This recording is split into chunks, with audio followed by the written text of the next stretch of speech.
কিছু মানুষের কথা শুনলে মনে হয় ফেসবুক প্ল্যাটফর্ম পানির মতো সহজ।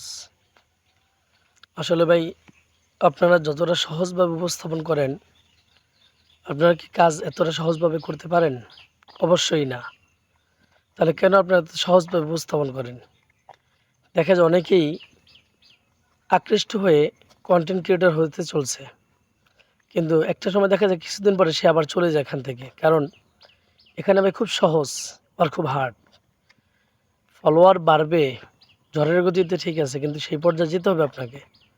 কিন্তু ১০,০০০ ফলোয়ার করা যে কী কষ্ট, সেটা যারা করে তারাই বুঝে।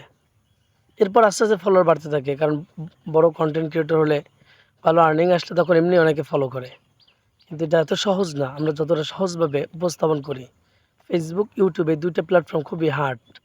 অতএব ধৈর্য ধরতে হয় দীর্ঘদিন, এরপরে সফলতার মুখ আসে।